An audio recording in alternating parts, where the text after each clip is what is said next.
परम पूज्य गुरुदेव पंडित बद्री नारायण त्रिपाठी जी महाराज, जिन्होंने इस मानस योग साधना को इस धराधाम पर उतारा, जगत गुरु भगवान शिव की कृपा से, भगवान श्री राम माता जानकी की कृपा से, तप सेवा सुमिरन की इस मानस योग साधना के वो दिव्य सिद्धांत जिसको सुनकर आज लोग हैरान हैं कि ये कैसे अजब सिद्धांत हैं। हम सभी का परम सौभाग्य है कि आज ये सिद्धांत हमारे मध्य में भी हैं। सन 1924 में त्रिपाठी जी महाराज को भगवान श्री राम और माता जानकी का दर्शन प्राप्त हुआ था। कल हम लोगों ने विस्तार से वीडियो में देखा था। और योगी जी महाराज बताते थे, क्योंकि त्रिपाठी जी महाराज को तो हम में से किसी ने दर्शन प्राप्त नहीं किया, योगी जी महाराज बताते थे कि बड़े गुरु जी त्रिपाठी जी महाराज का जीवन उनकी कुंडली के अनुसार मात्र 20 वर्ष का ही था और वो सिद्ध होता हुआ दिखाई दे रहा था जब 20 वर्ष की उम्र में वो लगभग मरणासन्न हो चुके थे। विस्तार में अभी मैं नहीं जा रही हूँ। तब उन्होंने भगवान के चरणों में प्रार्थना की थी, क्योंकि वो नास्तिक थे, भगवान मानते ही नहीं थे। उनका ऐसा मानना था कि भगवान नाम की कोई चीज़ नहीं होती है, कर्म पर विश्वास करते थे। जैसा करोगे वैसा पाओगे, तो इसमें भगवान की क्या ज़रूरत है। अच्छा करोगे तो अच्छा पाओगे ही, इसमें भगवान क्या करेगा। तो कर्म को मानते थे, भगवान की कृपा को नहीं मानते थे, भगवान को नहीं मानते थे। लेकिन कहते हैं ना, जब जीवन पर आ बनती है तो सोच बदल जाती है। उस समय जब उन्होंने देखा कि मृत्यु सामने खड़ी है, तब अंदर से आवाज़ आई कि अगर भगवान है, मैं तो नहीं मानता हूँ, लेकिन अगर है, दुनिया जैसा कहती है, अगर है तो दिखाए कुछ। अपने कर्मों का तो शायद मुझे मिल रहा होगा, अगर इसके ऊपर की भी कोई दुनिया है तो दिखनी भी तो चाहिए। तो अगर भगवान है तो कुछ चमत्कार करके दिखाए। भगवान ने सुन ली और चमत्कार हुआ। उनको भगवान श्री राम और माता जानकी के दर्शन हुए और माता जानकी का पैर का अंगूठा उनके मस्तक पर स्पर्श हुआ। 8 घंटे की समाधि हुई और जब समाधि से जागे तो रोग का कोई भी लक्षण नहीं था। तब उनको समझ में आया कि भगवान है।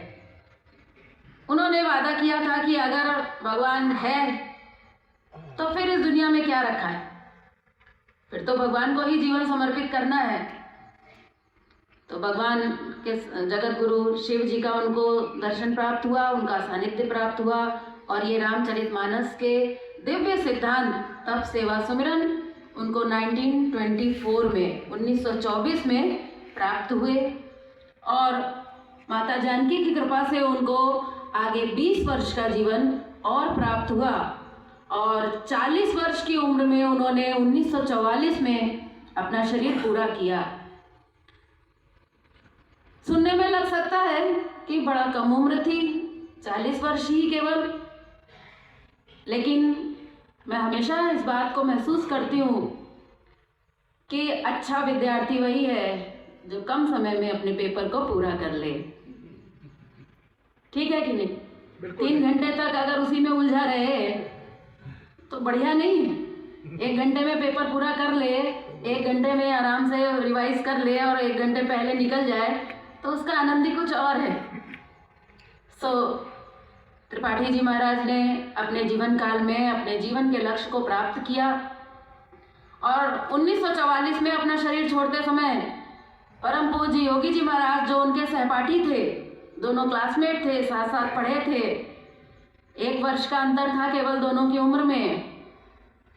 योगी जी महाराज को उन्होंने अपने जीवन काल में शिष्य चुना और शरीर छोड़ते समय जब योगी जी महाराज ने असमर्थता व्यक्त की थी कि मैं इतना बड़ा रामचरितमानस जैसा दिव्य मिशन मेरे वश की बात नहीं है, क्योंकि योगी जी महाराज इंग्लिश और उर्दू के विद्यार्थी थे, तो उन्होंने कहा ये हिंदी और ऊपर से संस्कृत और ये ग्रंथ मानस गीता ये सब तो मेरा विषय ही नहीं है, मैं नहीं इस पर अकेले कुछ नहीं कर सकता।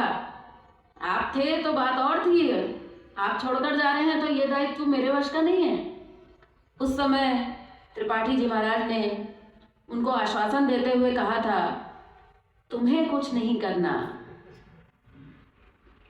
तुम क्या समझते हो तुम्हें करना है क्या? करने वाला तो मैं ही हूं, तुम्हें तो केवल आंख बंद करके बैठ जाना है, मैं तुम्हारे भीतर से बोलूंगा। और लोग ऐसा कहते हैं, उस समय के जो लोग थे पुराने, कि वास्तव में त्रिपाठी जी महाराज योगी जी के श्रीमुख से बोलते थे और बड़ा आश्वासन देते हुए त्रिपाठी जी महाराज ने कहा था कि मैंने इस तप सेवा सुमिरन के, इस मानस योग साधना के, रामचरितमानस के दिव्य सिद्धांतों को बीज रूप में इस पूरे ब्रह्मांड में बिखेर दिया है।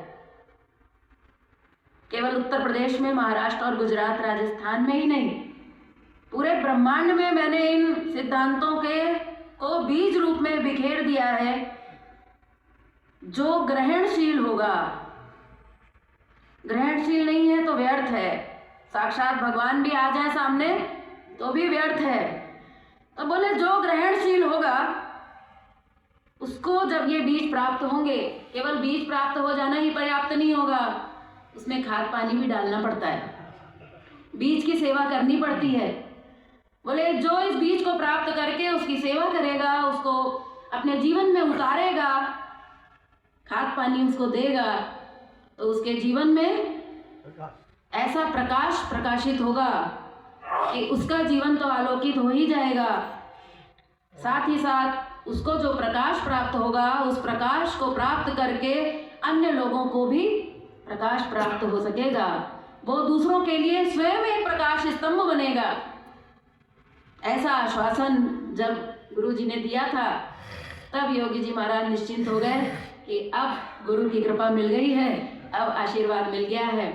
ऐसे सद्गुरु का आज हम शताब्दी वर्ष मना रहे हैं, जिनके माध्यम से मानस योग साधना के दिव्य सिद्धांत धरती पर आए, उन सिद्धांतों का ये शताब्दी वर्ष है, इस मानस योग साधना का शताब्दी वर्ष है, जिसको हम लोग इस पूरे साल मनाने वाले हैं। तो हम सभी का ये परम सौभाग्य है कि इस वर्ष में, इस दिव्य अवसर पर हम हैं इसके साक्षी बनने के लिए। आगे आने वाले समय में हम लोग कुछ कार्यक्रम भी मनाने वाले हैं, जिसकी सूचना विधिवत आप लोगों तक पहुंचाई जाएगी। ऐसे सद्गुरु के चरणों में मेरा कोटि कोटि बारंबार प्रणाम है। परम पूज्य योगी जी महाराज, जिनसे यहाँ पर इस सभा में बैठे हुए बहुत से लोगों ने उनका दर्शन प्राप्त किया है, मेरा भी परम सौभाग्य है कि 1984 में गुरु के रूप में मुझे योगी जी महाराज प्राप्त हुए।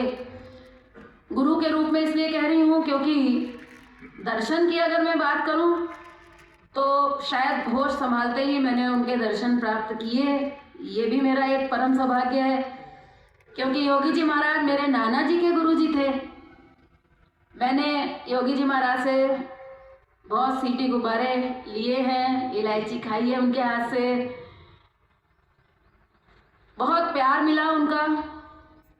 लेकिन 1984 में जब जीवन में आवश्यकता हुई गुरु की, सही समय पर उन्होंने गुरु के रूप में हाथ पकड़ा, पूरे परिवार का पकड़ा, पूरे परिवार के साथ इस साधना से जुड़े। और मुझे याद है 1984 में जब उनसे जुड़े, तब से लेकर 2001 में योगी जी महाराज ने जब शरीर अपना पूरा किया, सतत अनवरत उनका संपर्क मिलता रहा। जिस समय हम साधना से जुड़े उस समय मैं 10th क्लास में पढ़ती थी, तब से लेकर उनके सानिध्य में, उनके मार्गदर्शन में साधना पर चलने का प्रयास करती रही। और आज महसूस होता है कि उनकी बहुत बहुत बड़ी कृपा थी, क्योंकि आज हम लोग देखते हैं कि लोगों को सिद्धांत समझ में नहीं आ रहे, समझ में आ रहे प्रयोग नहीं हो पा रहा, कहीं ना कहीं उलझन बनी है कि भाई बहुत कठिन है, तरह तरह के व्यवधान पड़ रहे हैं। लेकिन ये मेरा बहुत बड़ा सौभाग्य था। सबसे बड़ी पहली बात ये हुई कि पूरा परिवार जुड़ा। पिताजी नहीं थे, लेकिन माताजी और सब भाई बहन एक साथ जुड़े, इसका बहुत बड़ा प्रभाव पड़ा। पूरे परिवार के साथ जुड़ने का क्या महत्व होता है आप लोग जान चुके होंगे। सबसे पहली बात ये हुई। दूसरी बात ये हुई कि योगी जी महाराज ने बिल्कुल व्यक्तिगत तरीके से साधना को समझाया। हर महीने हमारे परिवार में, हमारे घर में उनका आना शुरू हुआ। हर महीने के सेकंड संडे को हमारे घर पर ही उनका निवास हुआ करता था। जहाँ कहीं भी आसपास सत्संग होता था, मैं लखनऊ की रहने वाली हूँ, जहाँ कहीं भी उनका सत्संग होता था, इधर कानपुर, इधर फैज़ाबाद आसपास, क्योंकि विद्यार्थी थी, बहुत अधिक तो नहीं समय दे सकती थी, लेकिन मुझे याद है कि आसपास जहाँ भी सत्संग होता था मैं उनके पास जाया करती थी। और प्रति माह उनके आने से उनका व्यक्तिगत जो एक मार्गदर्शन होता है वो मिला। साधना को बहुत गहराई से समझने का अवसर मिला। प्रयोग करने के लिए बहुत मौका मिला, समय था, कोई हड़बड़ाहट नहीं थी कि उम्र निकली जा रही है, कब होगा, कैसे होगा। बड़े इत्मीनान के साथ, बड़े आनंद के साथ। मुझे याद है वो दिन जब योगी जी महाराज हमारे घर आते थे, तो वो दिन हमारा दीपावली का जैसा दिन होता था। घर में तरह तरह के पकवान बनते थे और योगी जी महाराज भी बड़े प्रेम से उसे ग्रहण करते थे। अखिलेश जी महाराज की अगर मैं आप लोगों को बात बताऊं तो अखिलेश जी महाराज उस वक्त यूपी फाइनेंशियल कॉरपोरेशन में पोस्टेड थे, अपने जॉब में थे।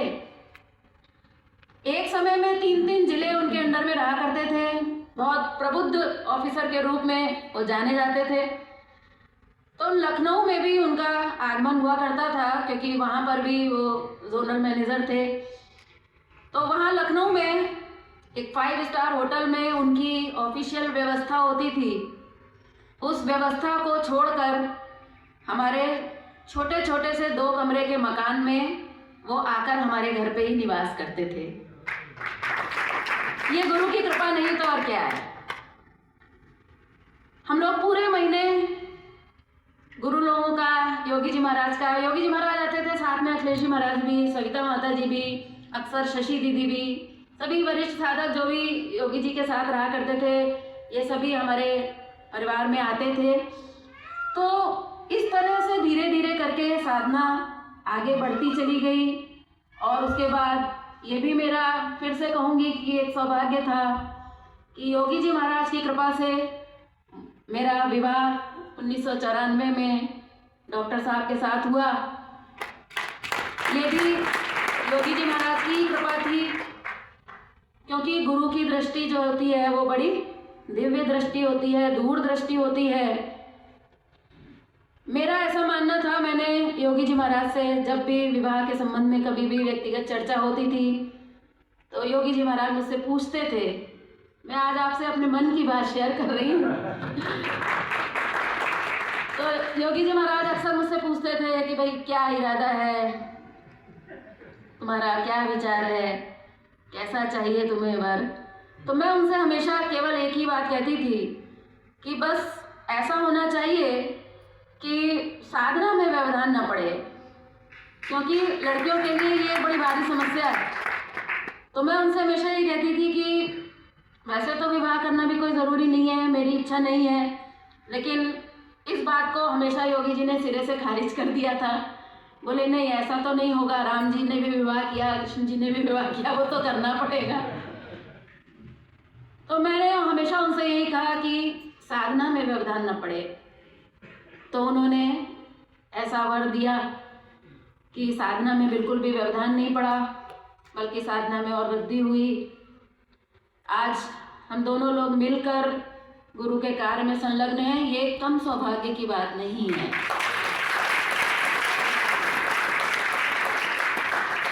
तो इस तरह से परम पूज्या मालती माँ जी से बहुत सालों का संपर्क रहा, उनके साथ साथ हम लोग रहे, उठे बैठे, खाया पिया। परम पूज्य अखिलेश जी महाराज के साथ में निरंतर सानिध्य मिलता रहा। आश्रम में अखिलेश जी महाराज के साथ बहुत सेवा कार्य करने का अनुभव प्राप्त हुआ। उन्होंने यहाँ आश्रम में रहने वाले एक एक साधक को तैयार किया। आज मैं ये कह सकती हूँ कैसे सेवा की जाती है, कैसे सेवा में अपने अहंकार को नीचे रखना पड़ता है, कैसे सेवा में बहुत कुछ सुनना भी पड़ता है। सेवा का मार्ग इतना कठिन है कि रामचरितमानस में हम लोग जगह जगह देखते हैं कि रामचरितमानस में कहा गया है सबसे सेवक धर्म कठोरा। सबसे कठिन है सेवक धर्म। मालिक बनना आसान है, सेवक बनना कठिन है। तो वो कैसे बना जाता है, सेवक के क्या लक्षण होने चाहिए, अच्छा शिष्य कैसा होता है, शिष्य का गुरु के प्रति क्या कर्तव्य होता है, इन सारी चीज़ों को अगर मैं कहूँ तो वो मुझे प्राप्त हुआ अखिलेश जी महाराज के सानिध्य में। आश्रम में 1990 में मैंने अपनी पढ़ाई पूरी की थी और जिस दिन मैंने अपनी पढ़ाई पूरी की मैं 6 बजे पेपर देकर आई और 6:30 बजे हमारा ट्रक तैयार था आश्रम में शिफ्ट होने के लिए।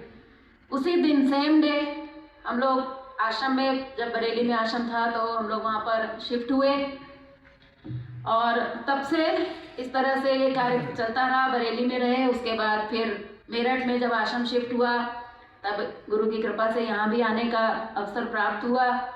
तो तब से सेवा में संलग्न है। अखिलेश जी महाराज के सानिध्य में आश्रम की सेवाएं जो भी दी गई मुझे, तो मैंने कोशिश की। मुझे पता है कि मेरी बहुत सी त्रुटियां रहीं, लेकिन अपनी तरफ से मैंने पूरा प्रयास किया तन मन धन से कैसे गुरु के कार्य में संलग्न हुआ जाए। मुझे याद है कि 1992 के 3 के आसपास मेरे पास पहला ऑफर लेटर आया था पढ़ाई पूरी करने के बाद steel authority of India Jamshedpur से। मैंने योगी जी महाराज के सामने दिखाया कि ये आया है, क्योंकि नौकरी करने का बड़ा शौक था मुझे बचपन से कि मुझे नौकरी करनी है। वो ऑफर लेटर योगी जी महाराज को जब दिखाया तो मुस्कुराए, वो बोले बढ़िया है, बोले कि करने में तो कोई बुराई नहीं है, तुम्हारी इच्छा है तो तुम कर सकती हो, लेकिन केवल एक ही बात मैं कहूँगा, पैसे के लिए कभी काम मत करना। ये शब्द उन्होंने कहे थे। इसका मतलब आप ये मत निकालिएगा कि आपको काम ही नहीं करना है, कि पैसा नहीं कमाना है। कहते थे पैसा तो आएगा, अपने आप आएगा। अब आप लोग सोचें कि भाई हम पैसे के लिए काम नहीं करेंगे तो कैसा होगा। बड़ी गहराई से उन्होंने समझाया कि पैसे के लिए एक होता है काम करना और एक होता है काम करना और पैसा बाय डिफॉल्ट आना। दोनों बातों में सुनने में एक लगता है, लेकिन दोनों में बड़ा अंतर है। वो कहते थे कि एक व्यक्ति अगर 30 दिन नौकरी करता है तो निश्चित है कि पहली तारीख को उसको पैसा तो मिलता ही है। बोले लेकिन वो अगर 30 दिन तक पैसे में ही अगर दिमाग लगाता रहेगा, आजकल बच्चे गिनते रहते हैं ना, 15 हो गई, 16 हो गई, कब होगी पहली तारीख, सतत 30 दिन तक उसका पैसे के लिए चिंतन चलता है, क्योंकि वो पैसे के लिए ही काम कर रहा होता है। योगी जी महाराज ने कहा कि पैसे के लिए काम मत करना, काम के लिए मना नहीं है। तो मैंने सोचा कि फिर जब काम ही करना है और पैसे के लिए करना ही नहीं है तो क्यों ये करने की ज़रूरत है। ये काम कुछ कम है क्या? पहले से ही कर रहे थे, योगी जी महाराज के साथ लगे ही थे, निश्चय कर लिया कि नहीं करना है और तब से सतत सेवा में हैं। आज मुझे नहीं मालूम, मैं बिल्कुल भी नहीं कह सकती हूँ कि आज आप सभी के शुभकामनाओं से, आप सभी के आशीर्वाद से, गुरु की प्रेरणा से, गुरु की कृपा से अगर आज मुझे इस पद का कार्यभार सौंपा गया है तो ये फिर से मेरा बहुत बड़ा सौभाग्य है। और ये सही है कि गलत मुझे नहीं पता, उचित है कि अनुचित है मुझे वो भी नहीं पता, लेकिन मुझे केवल इतना पता है कि अगर हो गया है तो द बेस्ट होगा। क्योंकि अगर द बेस्ट से कम होता तो ये बैठे हुए हैं यहाँ पर, हम लोग देखते हैं छोटी छोटी सी बात पे दीवार बन के खड़े हो जाते हैं, होने नहीं देते हैं। कोई भी जब गलत काम अगर होने को बढ़ रहा हो तो हम लोग को समझ में आ जाता है कि अरे ये गलत होने जा रहा था, ये कैसे रुक गया मालूम नहीं चला। तो हो गया तो जो हो गया सो गुरु की कृपा से, उनके आशीर्वाद से, उनके भरोसे मैं ये कह सकती हूँ कि जो हुआ वो बढ़िया हुआ।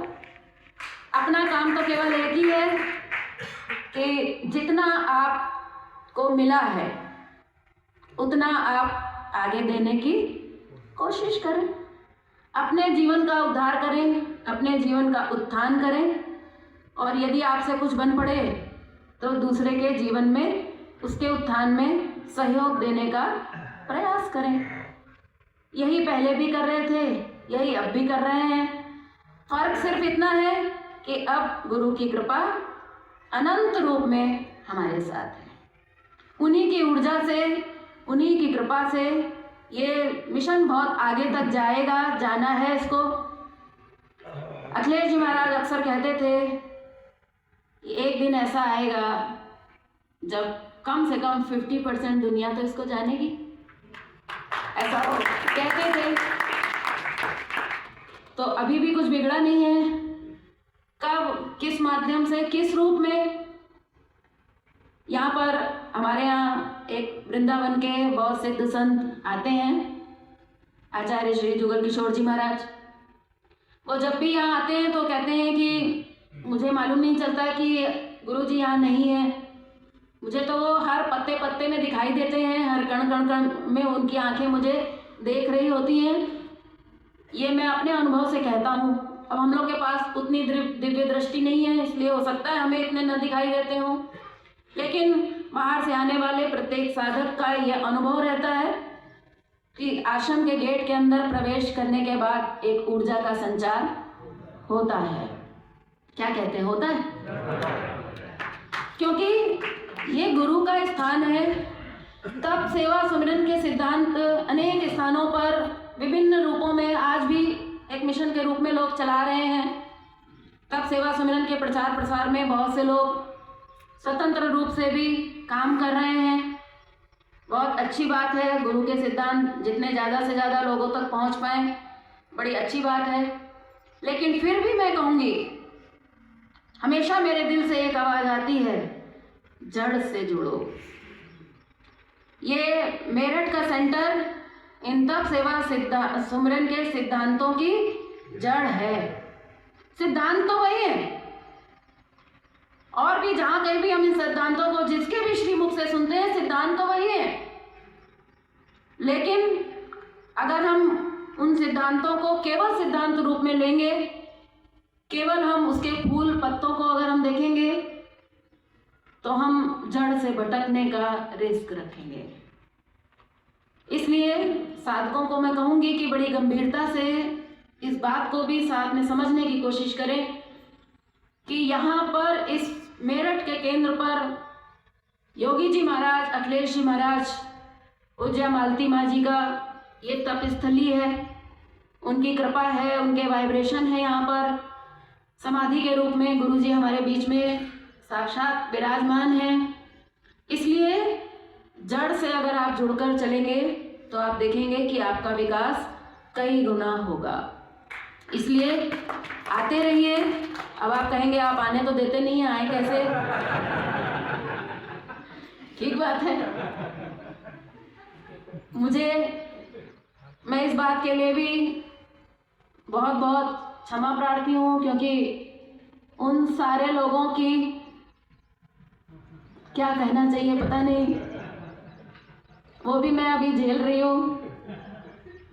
लेकिन व्यवस्था बनाने के लिए वो सब भी देखना पड़ता है। मालती माँ जी थी तब वो कहती थी नहीं नहीं उसका फ़ोन आया उसको आने दो, उसको मना मत करो। यहाँ पर सभा में बैठे होंगे प्रमोद भाई, उनका मेरे पास मैसेज आया कि आपने तो मुझे मना कर दिया, मालती दीदी होती तो मैं उनसे आपकी शिकायत करता। तो माता जी मुझे डांटती थी, उनके डांटने से 2-4 तो मैं कर देती थी मजबूर होकर, लेकिन मुझे उन्हें मना करना पड़ता था। आज मुझे समझ में आ रहा है कि उनके दिल में वास्तव में कितना कष्ट होता होगा।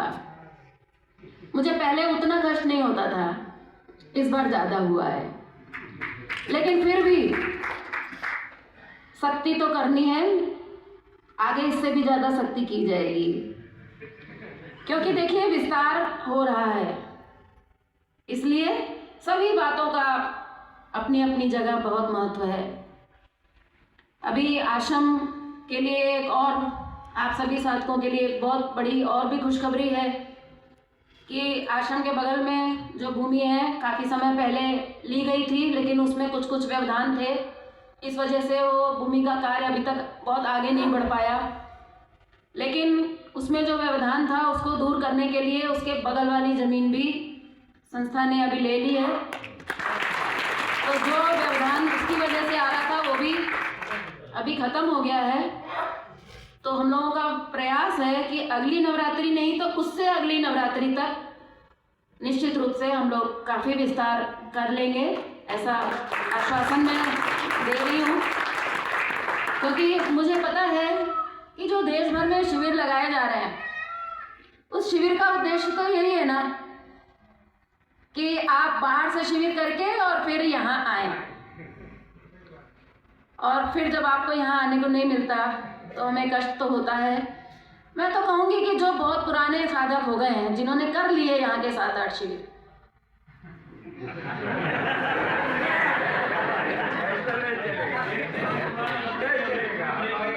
बहुत सारे सुझाव मेरे पास आ गए हैं कि भाई ये पुराने लोगों को रोकिए, वो सब स्मार्ट टाइम कर लेते हैं पहले से ही सब कुछ, हम रह जाते हैं।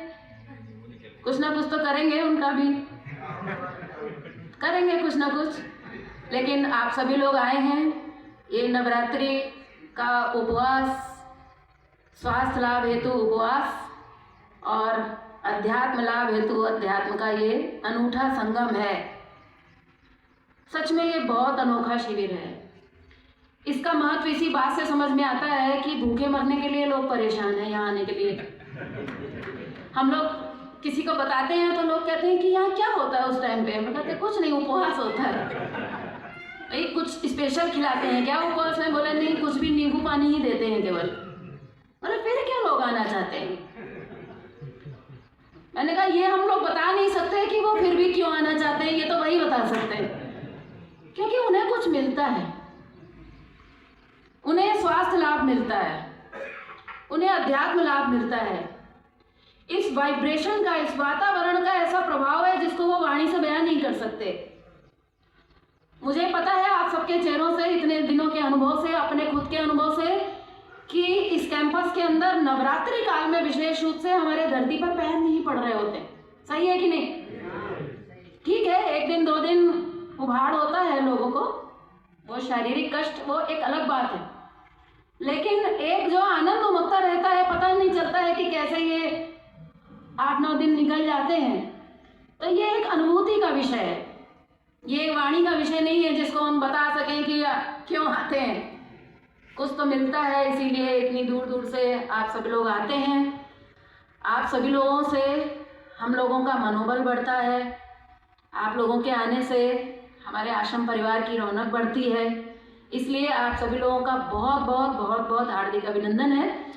व्यवस्थाओं के चलते आपको जो भी कुछ कठिनाई झेलनी पड़ी हो उसके लिए मैं क्षमा भी मांगूंगी, और आगे ऐसे शब्द आपको कहती भी रहूँगी, क्योंकि दोनों ही ज़रूरी हैं।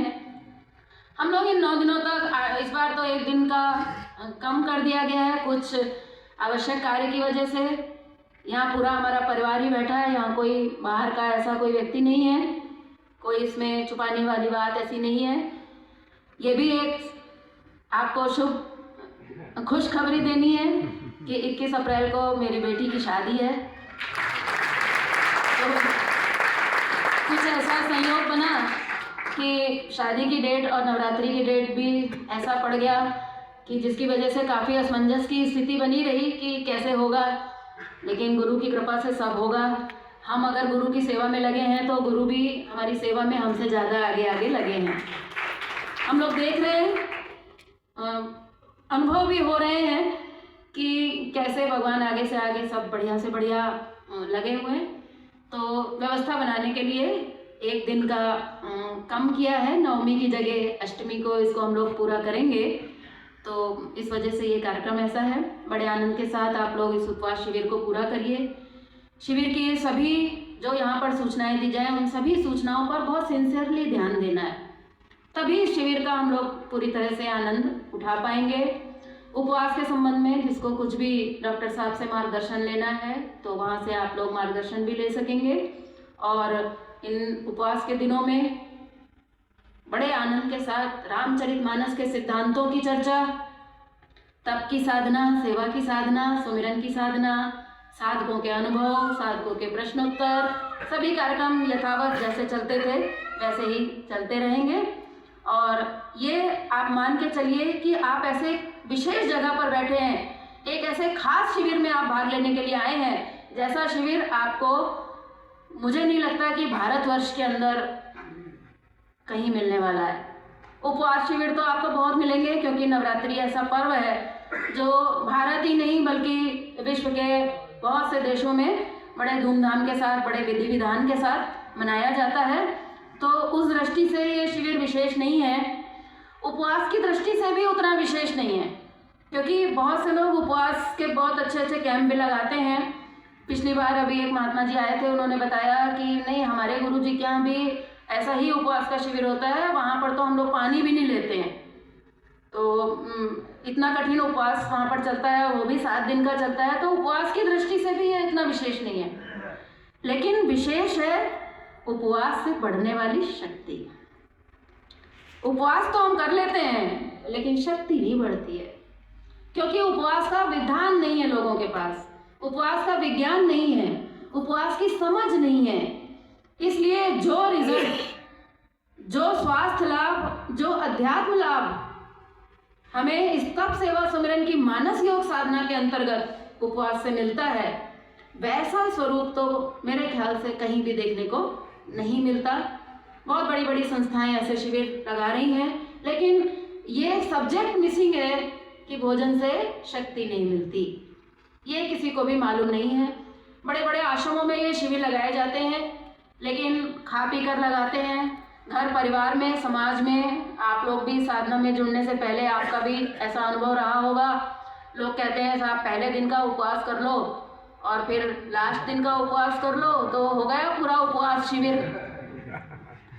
ऐसे नहीं होगा, करना पड़ेगा क्योंकि ये सब लोगों ने प्रतीक रूप में बना दिया, क्रिया रूप में बना दिया, एक कर्मकांड उसको बना दिया और कर्मकांड के रूप में उसको वो फॉलो कर रहे हैं।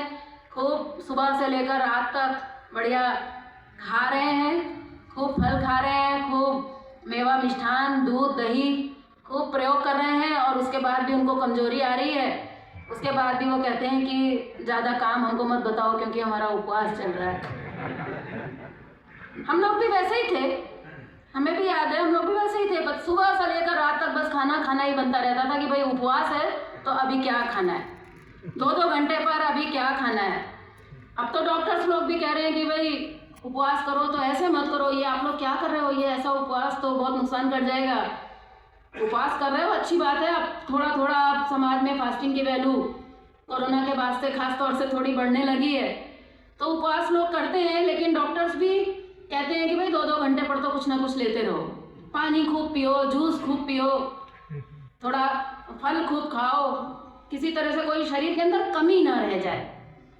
जबकि मानस योग सिद्धांत इसके बिल्कुल उल्टा है, वो कहता है कि कमी तो ऑलरेडी तुम्हारी बॉडी के अंदर है, उस कमी को निकालो, उस गंदगी को निकालो। तुमने ऑलरेडी इतना ज़्यादा खा रखा है कि अंदर विकार जमा हो गया है। अभी तुमको उपवास के माध्यम से मौका मिला है कि इस विकार को निकालो, बाहर से कोई कमी को पूरा नहीं करना है बल्कि ऑलरेडी जो एक्सेस तुमने डाल रखा है उसको निकालो। ये है विकारवाद का सिद्धांत। दुनिया मान रही है अभाववाद का सिद्धांत। ये मूल अंतर है। अगर ये मौलिक अंतर हमको समझ में आ जाएगा तो ही हम उपवास का सही ढंग से प्रयोग कर पाएंगे।